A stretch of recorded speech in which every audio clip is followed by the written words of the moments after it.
Welcome to our first lecture video here in Applied Regression Analysis. I'm Mark Ledbetter, and this is video number 1, an introduction. So in this video, I want to introduce you to the study of statistics. Now, I know you've already had that in other courses, but I want to remind you, and I'd like to give you my take on that as a statistician. Give you an outline of the semester and introduce regression analysis.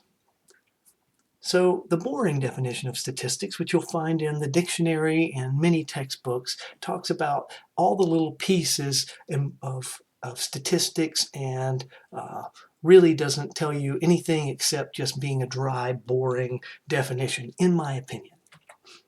So what's exciting? To me, it's being able to discover something about this huge population that we don't know about, and we can do that by taking this small sample, as long as it's taken to represent the population. And we don't have to know like the underlying laws or physical equations that govern this. You know, if you want to talk about mass and energy transfer, you need the equation E is equal to mc squared, right? Force, F is equal to ma. So, but you don't have to know that to use statistics. You can do statistics without knowing that, which is good because many of the things we study are way too complex to have or to know or figure out the underlying thing. In fact, we can use statistics to do that. And that, to me, is why I love statistics and why it's exciting and interesting. Now, most textbooks will divide statistics up into two categories: descriptive statistics and inferential statistics. They almost make it sound like you could do one or the other. But really, you need both of these. If you are going to do inferential statistics like we are this semester, you need to also do the descriptive statistics because there's some assumptions that are being made. And if you don't describe and check these assumptions, then your results and analysis will just be junk or garbage. And so they won't be meaningful, and we don't want that to happen. All right, so as I've said, you may have seen this before if you've taken another class with me. We have this population. Let's say it's the people in Virginia that have contracted COVID-19. Unfortunately, it is a fairly large population. And we want to take this representative or random sample from the population. And then we can analyze that sample, which is over here and small. We can do some analysis on it, and then that will give us information about the whole population, as long as we do it right. And so if you think about it, what is the relationship between some of these things? We don't know. We can guess, but we need to confirm it, and we can do that with statistics. There's always one catch with statistics, and that is that we do this with some level of uncertainty. But the key thing here is, and the cool thing is, we can control that uncertainty. We can determine just how much uncertainty or error we are satisfied with. Here's a course outline. We're starting in chapter 4, which is kind of strange maybe, but it introduces what is regression analysis. And then we're going to review chapters 2 and 3, and then we're going to go through 5 through 9. Then I'm putting chapter 14 next because I want to make sure that before we get too far, we know how to diagnose these regression curves and models to make sure that they're adequate and that their assumptions are met. And then we'll go through a lot of other interesting topics here and end up with logistic regression, which is something that I really want to make sure is included in this course. So what is regression analysis? And it's a way of analyzing the relationship between two or more variables. We want to determine if one of the variables has a significant effect, one or more variables has a significant effect on another result or output that we're interested in. So we have a lot of names for this. A lot of the same thing will have multiple names. So a predictor variable, something that predicts, is also called an independent variable, or a regressand or regressor. a regressor. So you see down here we've got input, independent predictor, regressor. Then the output or outcome variable can be called a response variable or the dependent variable. Okay, so we will go over multivariate techniques in this course, so we're going to really be doing some interesting stuff. So regression analysis is a statistical tool. And as I mentioned, we're going to evaluate the relationship between one or more variables. And the independent variables, we're going to call those x1, x2, up to xk. And right now we're going to talk about, in this course, a single dependent variable. There are ways that we can talk about multiple output variables, but that's going to be beyond our scope. So let's talk about some examples. So here's an example where you might use regression. We want to characterize a relationship. You notice I put in italics and bold these keywords so that when you see these in life, you're reading, you're going to go, oh, maybe I should use regression for this. Okay, so characterize the relationship between the dependent and independent variables.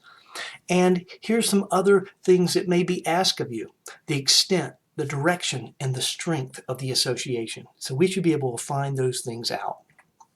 Here's another one. Here's another way of putting it. You seek a qualitative formula or equation to describe or predict the dependent variable, and I believe I miswrote. This is supposed to be quantitative formula or equation to describe or predict the dependent variable y as a function of the independent variables x1 to xk.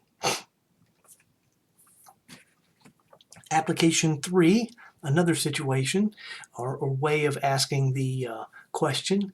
We want to describe either quantitatively or qualitatively the relationship between these predictor variables and the dependent variables, but we want to control for the effects of some other variables. We'll call them C1 to C sub p. Okay, and we believe that these variables have an important relationship with y, but we want to control for the effect of them. In other words, we're not really interested in studying them. We want to take away their effect and study the relationship between the x's and y. And we'll see why we want to do that later. And then we may want to determine which of several independent variables are important and which are not in predicting y. And this is one of the major things that I do in my research, is we have all these predictor variables that may or may not be important, and we go through and we figure out which one of these are and which are not. And so we get rid of the ones that are not and we use the ones that are, and it gives us a simpler formula and a better formula.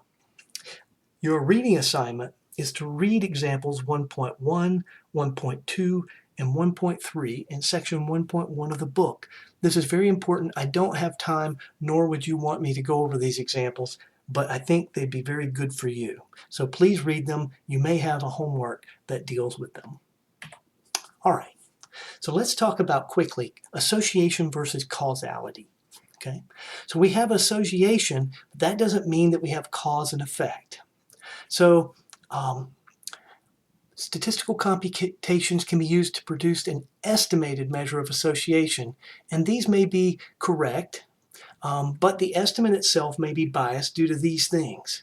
The method that we used to select the subjects for the study was biased or wrong or has error in it.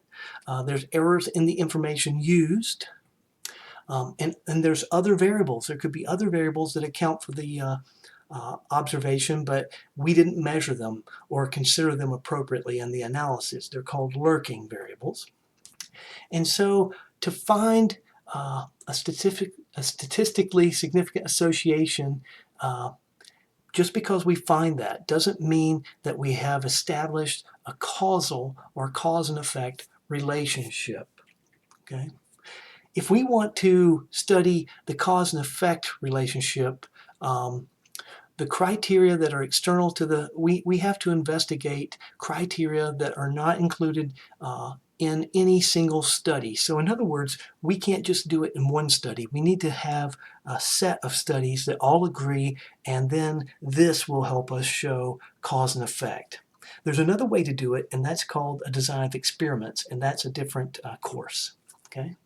If you're interested in causality, please read section 4.2 in the book. Okay. Now let's talk about statistical versus deterministic models. When I first ran into this, it confused me because it's subtle. So I'm going to point out and make this obvious, and then it won't be confusing at all. As soon as I got it, I was like, aha, that's what we're talking about. A deterministic model, we have this equation, y is equal to, and these are betas, by the way, so please refer to them correctly. They're betas, not b's. Okay, beta naught or beta 0, sub-0, beta sub 1, x1. These are the coefficients or slopes, if you will, and x are the variables, and we have k of these. And you'll notice there's no error over here, so we're saying that this is absolutely equal to this. So we could plug in variables x1 to xk, and we get y, if we know the betas, right? Okay, so this is no error. And this means that y changes in an exact way when we change the variables, the independent variables x. Okay, but a statistical model, we add this epsilon over here, and sometimes we have different subscripts and sometimes not, but it stands for error. And it allows for error in the relationship, and many times we'll replace this equal sign with a tilde. It's a curly kind of sign, just one of them, and that says that y is distributed as this, and that's much more accurate. So I think our book uses an equal sign, so we will too, but you'll see it both ways in literature. Okay, so we can still determine the extent to which changes in the independent variables are related to changes in the dependent variable, but it's not precise. There is error, there is variation. Okay, so error and variation, those are two ways of looking at the same thing. All right, so please don't forget to scan your lecture notes by midnight of the due date for this video. And I say extra points for neatness, you're going to give yourself extra points for neatness when you use these notes to do your homework and any tests. Starting with the next video, you may want to start a formula sheet, and you'll be able to use that for your midterm exam and final exams. Please, if you have questions, come to my virtual office hours or email me. So until next time, take care and be safe.